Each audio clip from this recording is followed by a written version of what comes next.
Good day everyone, I am Cindy Abjelina and I am here to present to you my report about the laws regulating transportation establishment. But before I proceed, here is my objectives. Identify the law affecting the transportation sector, identify the rights of passengers of commercial transportation, and explain the relevance of these laws to the promotion of tourism in the country. So on the next slide, we have here the law on common carriers. So before I proceed, the primary law that governs the common carriers is the Civil Code of the Philippines, as clearly implied from the Article 1766 thereof, which states that in all matters not regulated by this code, the rights and obligations of common carriers shall be governed by the Code of Commerce and the special laws. So, law on common carriers. In Article 1732, common carriers are persons, corporations, or associations engaged in the business of carrying or transporting passengers or goods or both by land, water, or air for compensation, offering their services to the public. So, a common carrier is defined as one holding itself out to the public as engaged in the transportation of freight or passenger for hire. So it is the one who is in the business of transporting goods or persons for hire. So on the next slide, we have here the responsibility of common carriers.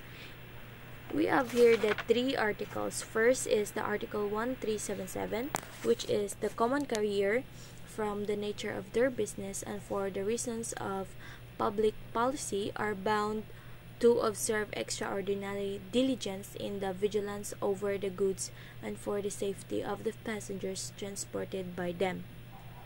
So according to all the circumstances of each case, in Article 1755, a common carrier is bound to carry passengers safely as far as a human care and foresight can provide, using the utmost diligence of very cautious persons with due regard for the circumstances. And the last article is the 1756, which is in case of death or injuries to passengers, common carriers are presumed to have been at fault or to have acted negligently, unless they prove that they observe extraordinary diligence prescribed in the articles 1733 and 1755.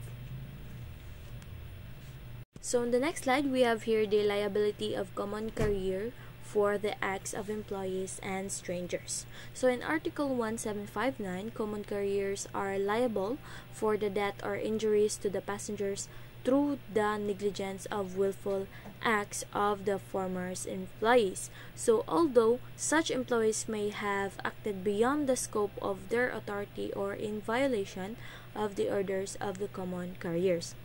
So this liability of the common carriers does not cease upon proof that they are exercise diligence of a good father of a family in the selection and supervision of their employees. So when we talk about transportation in the Philippines, we have here the three transportation. First is we have the land transportation.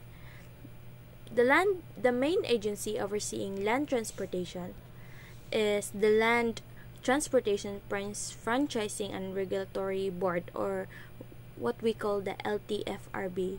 It regulates public transportation services such as buses, jeepneys, taxis, and transportation network vehicle services, or the TNVS, like Grab and Uber, and that is now observed by Grab in the Philippines.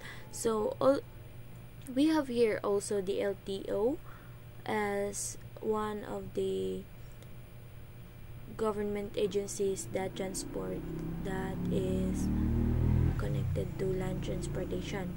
We also have here the air transportation. So the Civil Aviation Authority of the Philippines, or the CAAP, is responsible for regulating air transportation in the Philippines. So it oversees the safety, security, and efficiency of air travel, including the operations of airports, airlines, and aviation related activities. We also have here the water transportation, which is the government agency is the Maritime Industry Authority, or the Marina. Is the agency responsible for regulating sea transportation in the Philippines, and it oversees for the registration and regulation of vessels as well as the licensing of seafarers and ship personnel. So Marina ensures compliance with safety standards and maritime laws to promote the safe and efficient maritime transportation.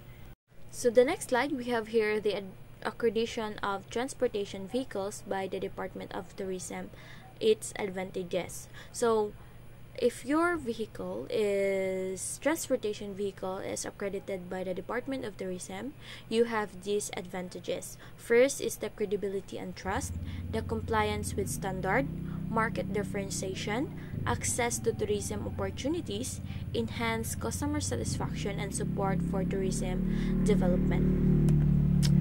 So on the next slide, we have here the seatbelt law. So it was enacted to secure and safeguard its citizenry, particularly the passengers and drivers of private and public motor vehicles, from the ruinous and extremely injurious effect of vehicular accidents.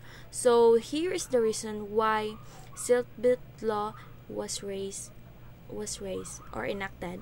First is the protection from injury, prevention of ejection, reduced secondary collisions, public health and economic costs, kaya if ever madisgrasya ka, dugang o bayro nun sa public, and the behavioral change and deterrence.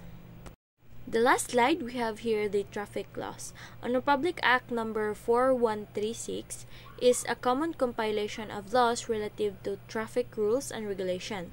Following traffic rules law is one of the most essential aspects of driving and can increase your safety as well as the people around you.